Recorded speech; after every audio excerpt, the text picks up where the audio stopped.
Hey, welcome everybody to another episode of I Must Ask You a Question with Jen and James. This is man, we've been strangers here, Jen. Like I was gone for 2 weeks and then you were gone for a week. So yeah, welcome back. It's busy. Yes, So busy. busy. How's sales been for holiday season? Crazy. Crazy. This time of year is my favorite part, especially these days when we're at the very end, where people have they have the look on their face of like, please help me. And then we're like, I'm gonna make you a hero. Hold on. That's awesome. It's like, give me some hints. Give me some hints. Yeah, we've had a lot of people walk in traffic. I mean, this is our first year open really at all, but in the new HQ, and we've had people come this morning buying stuff, and it looks like a lot of the mystery boxes seem to be like great gift ideas where you get like issue ones and stuff. Do you have like mystery packs and stuff that you do? Oh, I've got one left. We sold everything but this. Are you serious? That's awesome. Aren't they gorgeous? Like the design work that the team did here is just, it's so cool. You bought a lot of those too. That's great news. Well, let us know. We're man, so much has happened since last. I went out to LA, and I can't reveal all the stuff that happened, but man, was it awesome. We did LA Comic-Con, and I think it was the very first con in like 2 years that was such a success. Sales number were solid. I think we did a little bit better at MegaCon as far as like overall sales, but MegaCon helped us from like some big set. Like one guy spent like $850 on metal covers at MegaCon. Dude. And we didn't have that. Like it was all like trades and very few variants. And the amount of like transactions in comparison to MegaCon at LA Comic-Con was huge. Charlie and I kind of ran the booth. Jordan and Don helped out tremendously. Jordan is, I don't think you've met Jordan Moore, but to shout out if he's listening, he's just he's one of Don's partners and assistant. And this kid is 22. We always joke around because he looks like a younger version of Don. So we're pretty sure Don has like figured out time travel, plucked him from the time stream, and like himself. Yeah. And I was like, all right, I'm going to do everything right this time. So I don't know. I want to get on their good side because I'd like to do the same thing potentially. So, but anyways, it was such a good show. We sold so many trades. So what do you think is the best iteration of your booth? Because when I saw it at New York Comic-Con, it had just one little corner that had merch and everything else was kind of like set up for like pictures and things. We were supposed to have a big signing for New York that ended up falling through at the last minute. So we had way too much space and not enough material. And we had to cater to a lot of masters in New York, so to speak, because we had a lot of sponsors. Yeah. I really think the LA one was the first one that really fully accessed what we want to do. The only thing that was missing is you grab that title boxes. We don't have any title boxes out in LA. So Charlie, one of our co-publishers and the creator of, he's an amazing writer, the creator of White Ash, which is one of my favorite books, period. Not just Scout, but across the board of all comic companies. He's based in LA. And what we do is every comic that we print, if it's like a number one, we sell we send him about 100 to 50 to 100 copies, and then 25 to 50 copies of all the subsequent issues of every comic that we do. And the reason to do it is we're in Florida and there's a lot of West Coast shows, and to ship to the West Coast from Florida is expensive. Yeah. And so the thought was, and what we have is we have a storage unit out there, and we've been building out inventory. And as we grow, the hope is to eventually have a headquarters out West. I also want to do one in the Midwest. We have Peter Gorel, who's become their head of merchandise and is running Tracker. I envision, starting to send him books. And then we got Joe Schmalke and Rich Woodall up in the Northeast. And of course, Brendan's there as well to do like a Northeast. And the goal would eventually have like 4 scout locations and eventually get a transit, like a Ford Transit where we can go. And it would be much easier to fly somebody there to drive than it is to ship and pay like all these ridiculous like fees to get into the convention. So sorry for the long-winded story, but what's great is that they've been stockpiling inventory out in Los Angeles because we haven't had any conventions in 2 years. Right. So I was seeing books that we've been long sold out of at the Florida end, like a lot of recount books, which, had that big news. So there was stuff that I hadn't seen in so long. And we had like, 50 to 100 copies of each one of these things. And it was just like people were ravenous with it. I grabbed a whole bunch of them because I'm going to take them to get graded. Yeah, that's smart.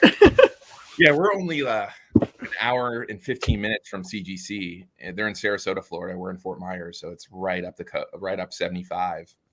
But it was amazing, and yeah, I thought it was the closest iteration. The perfect iteration to me is having those title boxes, because that caters to the collector. Where you get individual issues, and then we have the trade, of course, that caters strictly to the reader or the trade collector. So once we have that, I think we figured it out. It was we have these amazing things. They're called Pixlips, and that's Pixlip for anyone listening that want to check out these displays. But Jordan and Don discovered them. They're like giant Legos. And you have these these wraps that you put on there, and they have LED lights in, and they look so amazing. They're very lightweight. They go in these bags, and you can put them together like Legos, like they connect. And I learned all how to put them together, but they were built to kind of combat the unions. Because what I found out in LA was similar, is if you have a tool, if it takes a tool to put it together, you have to pay the union to do it at a convention. Did you know that? I know that just about anything that they touch, yes. But you're not even allowed to do it yourself. So if it requires you to put something together with a tool, you're not supposed to touch it, and you're supposed to hire a union person to do it. So these Pixlips, you don't need a tool to do it. These are the grandiose displays, but it all goes together like snapping pieces, like a Lego. It's very, very cool. So long-winded. It was a great convention. I was recharged, because I had been so burnt out on conventions, to tell you the truth, because I'd been doing them for 4 years. I know you're friends with Dirk Manning. I don't know how he does it. He's the absolute master at conventions. He does 56 of them a year, which is insane. Just watch him. It's like a master class on how to get people to come over to the booth. And it's wild. It was great, because you were actually talking to comic fans. The MegaCon one, quite honestly, I don't want to badmouth any convention, but fan expo conventions are more of more pop culture than it is comic book. The thing that was demoralizing to me is it was Free Comic Book Day in August. This year it was a little different, and that happened to fall on MegaCon, and I was passing out free comics. And we would get shut out. We're at a comic convention. I'd be like, hey, would you want a free comic? And so many people were like, nah. You would act like I was trying to pass them out at a gas station. I think I would have better luck at a Starbucks than at a comic convention. Poison. Oh, somebody's asking about Killchilla. What was the question? Yes. Whatever happened to Killchilla, it says from Brian. So what ended up happening, I believe the artist got a really high paying gig, and we had to switch artists. So that kind of happens with, some of the creator-owned series, because it's a labor of love, comics, and a lot of them are collaborations between writers, colorists, and artists. And I believe the artist just got a very well-paying gig, and it was just too much of a delay. So it's being produced right now. I think it's supposed to be a 4-issue series, and I believe they have 2 issues done. So we're hoping to release it next year. But it's a very, very cool, fun idea. A horror. Imagine a big festival like Coachella that ends up going a little bit south. So very cool. A little bit. Yeah, quite a bit south. But we have an Ashcan preview that's absolutely gorgeous, and it kind of gives you the gist of it.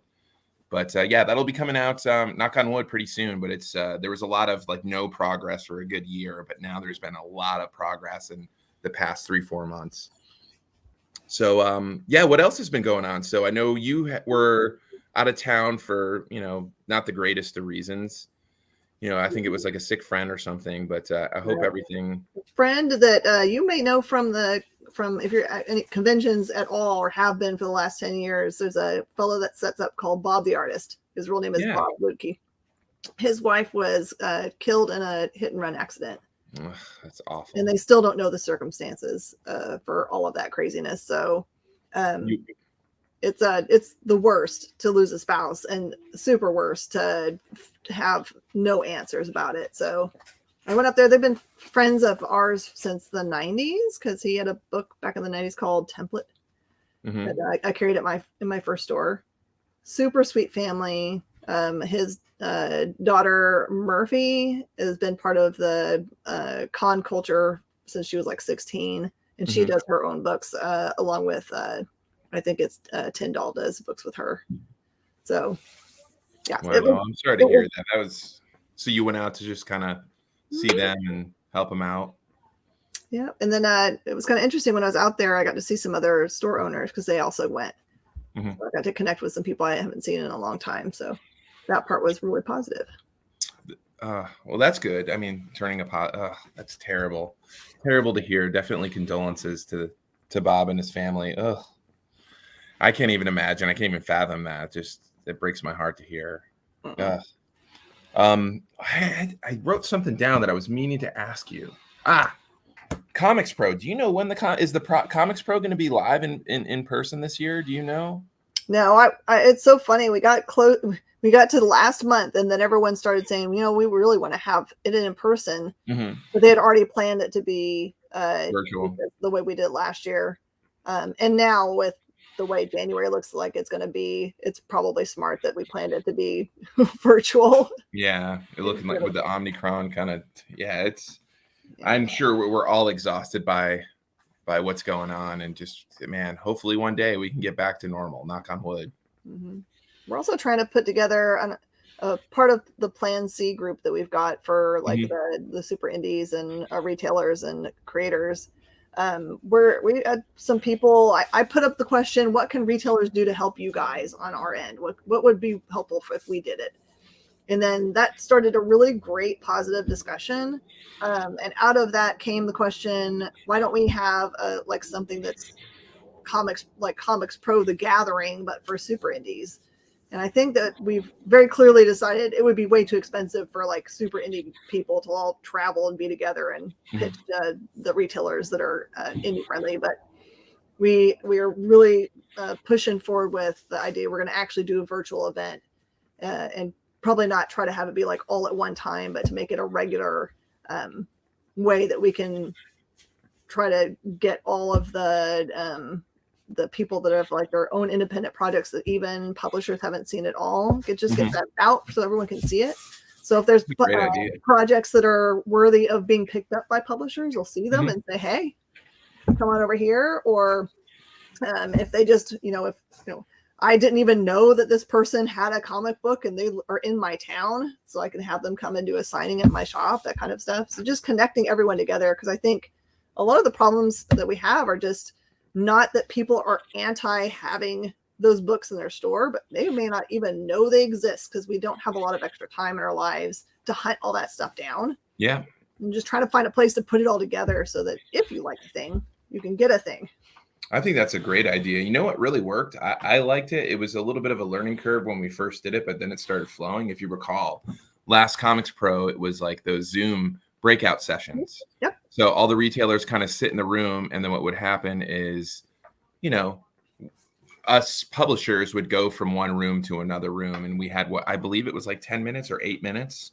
Yes. And it was exhausting for the publishers in the sense of like, we had to do this, like I had to make the same presentation like 15, 20 times, but it was great. And I mastered it. We had a quick PowerPoint, but I would suggest something like that because I thought that was it was very effective.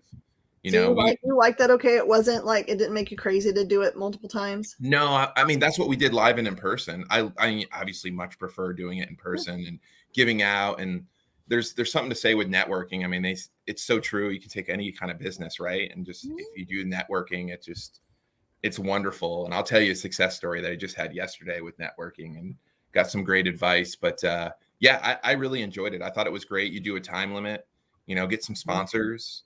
I know a company, a guy? Like, yeah, I don't know. It's somewhere around me. I'm sure would gladly participate and sponsor because it's such a great idea. And that's kind of how said company kind of grew. So yeah, if you need help, just let me know. Obviously I've been burning the candle at both ends with a lot of things because it's exciting times, but it's also pretty exhausting. And for my finance job, it's pretty busy at the end of the year. I'm ready to bore everybody. You know what an RMD is? What RMD stands for? feel like I should. No, RMD stands for required minimum distribution. So if you're a certain age and you have a retirement account at 70 and a half, you have to start taking money out. I do know what this is because Yeah. I hang out with retired people in the morning for breakfast. So I'm a financial advisor by day. That's one of my jobs. I've run my own practice now. Next year will be 20 years, which is insane that I've been a stockbroker. It's crazy. But anyways, these RMDs, you have to take them out every year. And it's based on this calculation. It's different for a male and a female. But if you do not take this amount out, the IRS will charge you 50% of whatever that amount is. Sure. So as an advisor, I triple check on things because that's gross negligence on my part if I allow that for one of my customers to experience that kind of penalty. So that's where it gets very, very complicated. And I'm glad I do, because certain things that, I forgot, because last year they suspended the RMDs because of the pandemic. And so, the stock market was insane. And I had switched firms because my firm had merged with another firm, and they kind of did a forced switch, and I picked another company. That's a whole nother story of stress last year. Essentially in the months of June, and right when Scout was taking liftoff, but from June all the way through September, I basically opened 12 years worth of accounts in 3 months, all in a pandemic where you couldn't meet people face to face. So the mounds of paperwork that I was doing, and I talk on the phone, like people call, like I was staying up until like 4 a.m. doing it because I couldn't. When you do that stuff, you can't be like bothered. You can't take calls, you can't take walk-ins. So anyways, this was like the first year of me having to really focus on it, and certain things are done different when you're with a different company. And I'm glad I've done that. But you add that with year-end stuff with Scout, with like distribution and paper issues. It's been a very, very stressful month of March, or excuse me. I think we're in March. We're in December. Yeah. So. Well, you're thinking about releases for March right now, I'm sure. Oh, yeah. Oh, no, we're in May. May solicitations are due January 7th.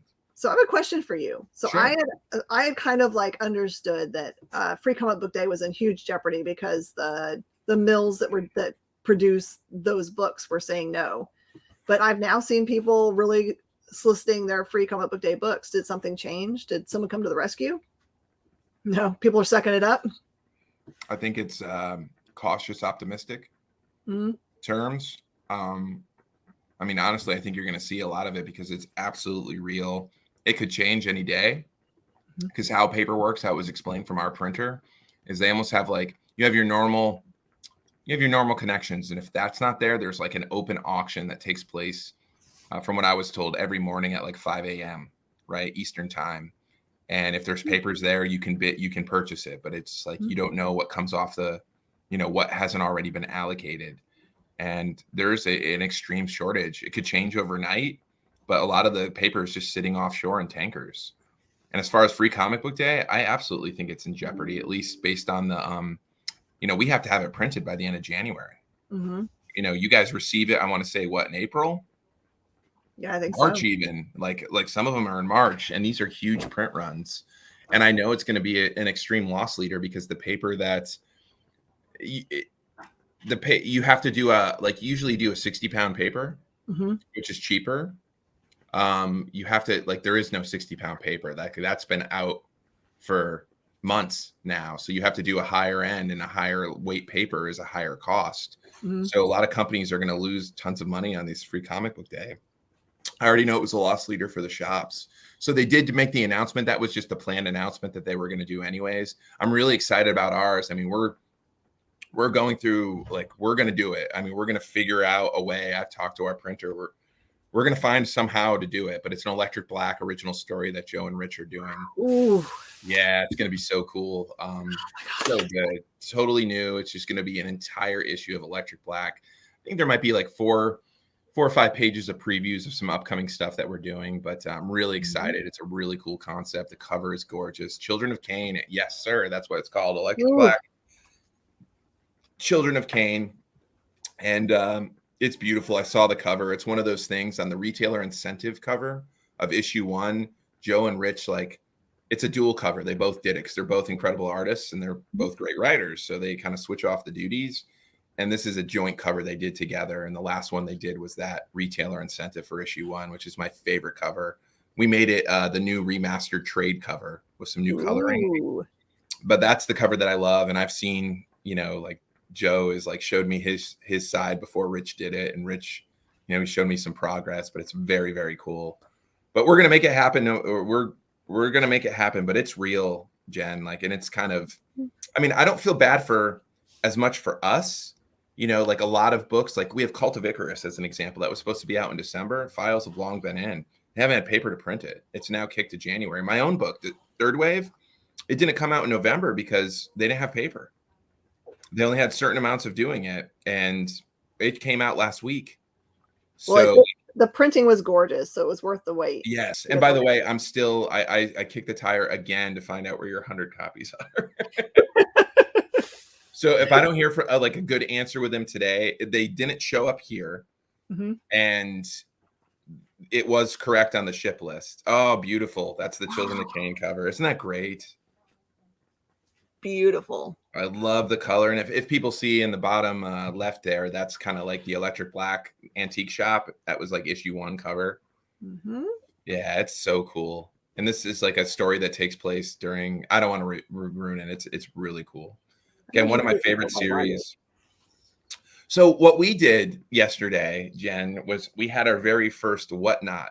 Have you heard of this app that's kind of taken the comic collector storm? We do Whatnots on Wednesday. Whatnot Wednesday. Oh, do you do Whatnot? Well, it was our first show that we did, and we did huge numbers. Oh, and I did it with Seth Horton. That's who I did a podcast with prior to the pandemic. We called it Scouts Comics and Entertainment. And Seth's a great dude. He's an artist, and he's helped us out along the way. I've met him here in Fort Myers, and the two of us, we did it. Was going to do it we were planning for an hour. We did it for 2 hours, and the main focus was signed books because we've had a lot of signings. So I've pulled a whole bunch of books aside. That's where I got this really cool thing from Peter when he was down for the grand opening. I got a lot of cool stuff signed, and Seth is a cool dude, Joey. And it went so well. I'm going full born in it, like full. We're going to do multiple shows a week. The staff here, there's going to be a scout, girls of Scout HQ. They're going to do something, but I had so much fun doing it. I could have gone later, but my wife would have been mad. Yeah. You do have to kind of control the amount of time that you do those, just because you don't want to have people burn out. Be like, all right, well, this was fun for the first 2 hours. You always want to leave them wanting more. That's exactly. But also it's pretty addictive because it's awesome to have the interactions with the people that are going to own the books, right? And even though it's just them typing things, you can see them be excited at their comments. So I'm really excited for what you have in the background there with the title boxes, because one of the things that we noticed at MegaCon is that people they look amazing, but they don't really know what they are. So we built signs for our next one. We have them in our HQ. It tells you what you get in a box, but to actually live hand sell it, that every time I would basically talk to people about it, I would present it, and it would just be like, oh my gosh, people just loved it. So we're going to do a title box Tuesday next Tuesday. And just going to sell some title boxes, but we have so many cool stuff planned. I've been watching other shows. Yeah, you can tailor your show for whatever the product we have. Like we have a slew of glow in the dark covers. So we could do a half an hour show that's just like, hey, guess what? We're doing glow in the dark covers. I had an idea for ash cans where we just it's ash can, Tuesday or ash can Monday, where all we sell is ash cans and start at very low. But mystery boxes seem to do very, very well. We did I was going to tell you, I'm going to do a CBSN show where all we do is CBSN stuff. And I sold, I'd say the hit of the 2 hour thing was the 5 CBSN mystery boxes that I did.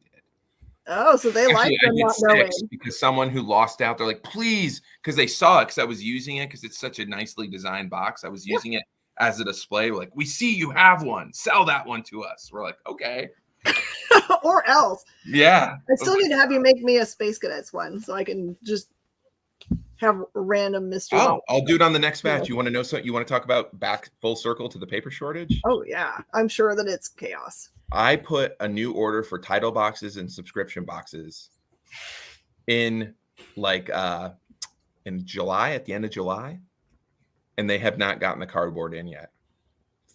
Wow. I actually got told by my supply distributor. Mm-hmm. They make their own like short boxes and long boxes. They said they can no longer make it because they can't source the cardboard, that we're gonna have to wait for whatever BCW can get to them. Yep. So we talk normal paper. Cardboard is even rarer than paper. And then what no one's talking about is ink. So we have an issue, like, it's so crazy. Like, you learn so much stuff being on this end. So Black Caravan has a type of style with their book. They call them uncoated, and it's beautiful, and they get high grades. It's just a wonderful cover stock. Mm-hmm. Well, our printer got the exact same paper, but it was it's same ink, but just from a different company. And when you actually look at the two books, you compare like an issue 2 to an issue 3, it looks like it's a completely different printing process. Oh, how weird. So Third Wave, for example, is supposed to be on that type of paper. It is on that type of paper, but it's with that ink because they couldn't get the ink from their normal supplier. So if you compare, say, that Third Wave to like a Cherry Blackbird, one of the early Cherry Blackbirds, it's technically the exact same stuff. It's so pretty. Yes, that's I call that one the Babe watch cover. It is the Babe watch cover, including the dude in the background. He's a babe too. That's the main character, Matt. Did you get your shirts in? I did. Yes. I did. I'm so excited for them. My staff already asked me, what are these for? I'm like, I don't know. Just for you. I can't surprise them with anything, right? Because they see everything that comes in. That is so like, how many boxes did you end up selling total of the title boxes? I can't remember how much I got of what. It was a huge order that we sent you. I saw it when they were prepping it. That's awesome, though. Awesome news. I'd love to hear that.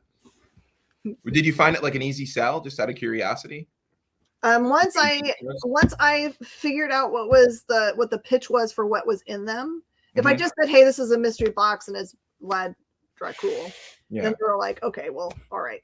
But if I told them it's a full run of the series, which is impossible to get any print of right now, and they're all expensive no matter what print you're hunting for, and you're definitely going to get a variant of something in this box for one of those issues, and you could get, is it called a hollow foil? Yeah. Just randomly sorted into these boxes. I can't tell you what the percentage is or whatever. So that was enough information. They were like, okay, the value of the box is definitely worth the $34.99 because, one of the books for Vlad Dracul is $40. So that's exactly how we've been trying to sell it. Yeah, and just doing the quick pitch. We had something. I want to show it to you. Hold on. I'll be right back. You can keep talking. It's just right over here. No, it's not. Dang it. So we had brochures made up. We call them the IP catalog brochures for when I went out to LA for some of the companies that we met with, Don, myself, and Charlie. And they're gorgeous. They're like this, about this size, magazine style. Yeah. And it really shows everything that we represent. It had like over 225, actually 240 titles in there. And it has like a cover and then the art page and then the quick pitch. So I'm going to send you one because I just think it's great. So if you ever, because you are such a huge supporter of our company, like you'll have the quick pitch of everything. Oh yeah. So if you buy like something, you will see it where it'll be like, Vlad Dracul this is what it's about, and I'm going to send you one. It's great, but I wanted to show everybody. I love the short pitch. Yes, Joey, I know that Matt is young, but I can appreciate a body. He's 18, Joey. She's okay.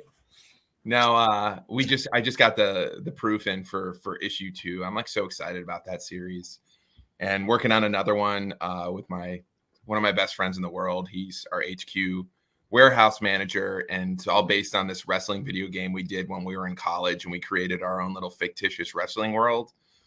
And whenever I tell stories about it, I told Joe, like, I'm really good friends with Joe Schmalke, and I've told him a lot of like the characters that we created and whatnot. And he's like, dude, you need to put this book out. And like, as Black Caravan publisher, I want to publish it. I was like, all right, we're gonna do it. So we actually, the very little free time that I've had lately, we bought a PlayStation 1, which was the original version on it. And it was called you'd create your own characters. And we did. And we had this whole like backstory behind them. So in order to give the artists, we actually recreating these characters that we did almost 25 years ago. And just showing them, and we're taking pictures of them so we can give to the artists to actually do character profiles. And we've built it out. Like it's like Celebrity Deathmatch. Remember the old MTV Celebrity Deathmatch? Gosh, yes. So we're gonna make it like that, and it's just pure slapstick comedy. And the fact that we have Tracker collectibles and we do action figures, so it could be action figure based if this thing is successful. So it's gonna be my first attempt at comedy, but I'm really excited, and it's just so nostalgic too, just going through it and playing. And the game holds up. I mean, we started playing it again. It was just hysterical. Like, I created this one character called Moneybags Jim. Moneybags Jim. And he was the swarmy heel. And he managed at like this stable of wrestlers called Fort Knox. And I just made a guy named like Financial Aid. That was one. And it was a tag team. Again, the tag team was called Fort Knox. And the other partner, this guy's name was the Green Squall. And you want to know where I got the Green Squall name? It was my favorite Powerade that I used to get at baseball practice. It was a green Powerade. So Moneybags Jim, you had like, not to go too in the weeds, but you had like all these different, you could do attributes. You had a certain amount of attribute points for like speed, charisma, toughness, strength. Mm-hmm. And what I did with this guy, he was super fast and he had all this charisma, but he was weak and he had like no like toughness.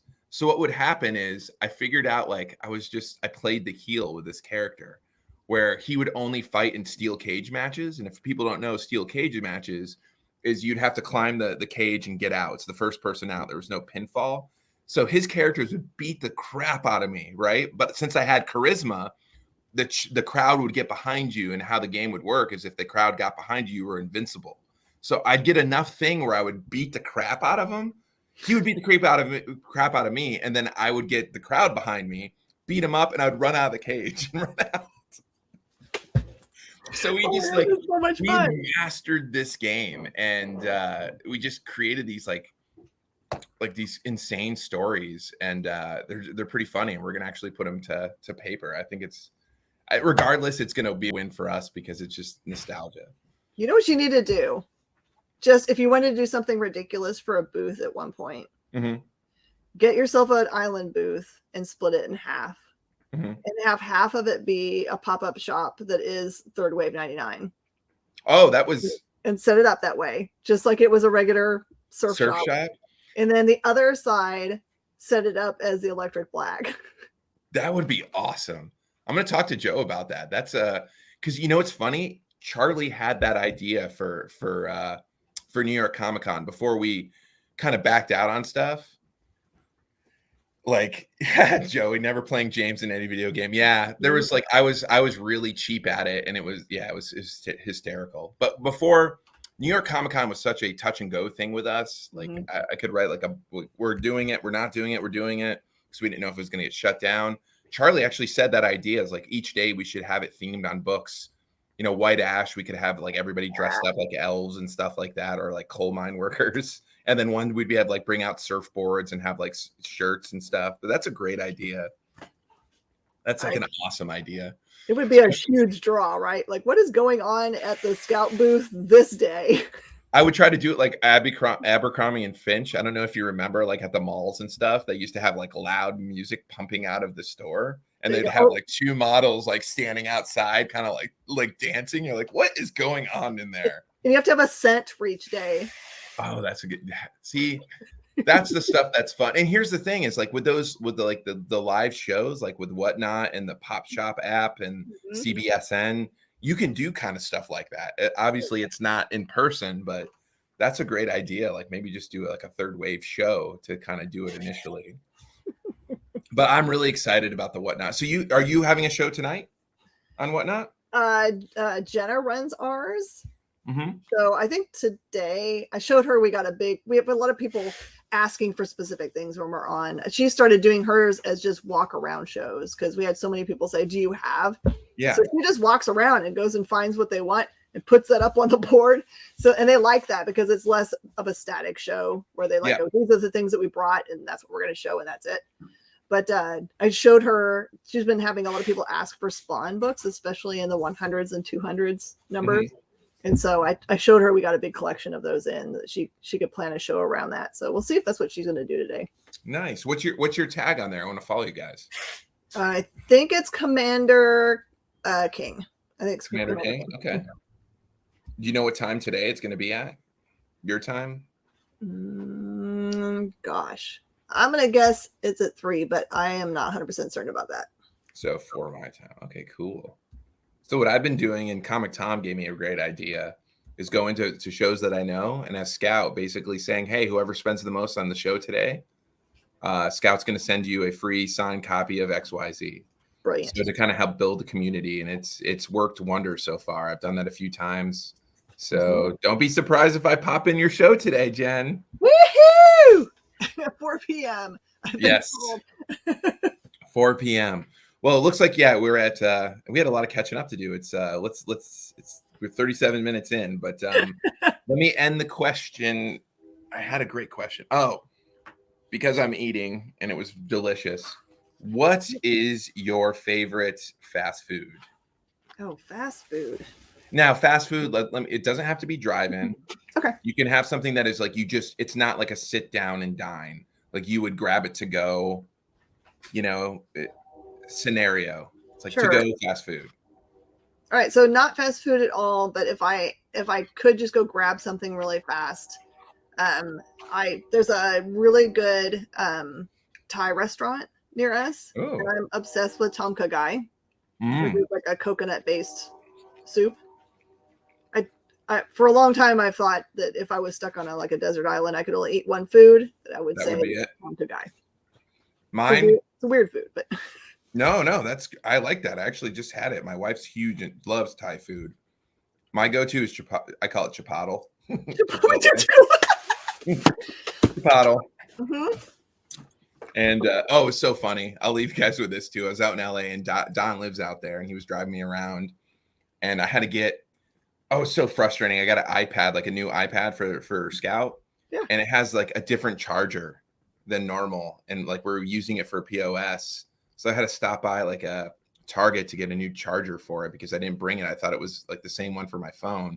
Mm-hmm. Very frustrating, but La Fitness is what I call it. I'm not sure if you have LA Fitness out there, but I call it La Fitness. I was like, "Ooh, La Fitness," and he's like, "What?" He never heard that joke before. I haven't either. I was like, "You never heard the French? Like that's the French? I work out at the French place." So yeah, and I forgot he's in LA, but La Fitness and Chipotle, and that's what's so funny is Chipotle is right next door to the La Fitness. So yeah, I'm a big nerd. I shop at the Target all the time. Yes, exactly, and that's funny. We went to the Target. All 3 of them were next to each other in LA, and it was hilarious. But I wonder if they would ever be smart enough to just change their name, just embrace the thing, because that's what everyone calls a lot of them anyway. So. And when we were growing up too, like when they would have like Cinemax, they used to call it Skinemax, the late night. They never like labeled that Skinemax. It's like, you guys, it's right there. Target, call it Target. Barnes and Noble. What do they used to call it? There's some funny term for Barnes and Noble. I can't remember it, but I think they're a lost cause anyway. We used to have an off-color name for linens and stuff. Oh, linens and things. We call it linens and the other S word. Because there was more S. There was more S in that place than there are linens, honestly. Yes. Well, Jen, have a happy holiday. It's great catching up. I probably will pop on your show today. And again, I hope you have a successful rest of the holiday season. And I think we'll have one more show before the end of the year. Absolutely. And I hope that you get to have some time. Do you get some time off with your family?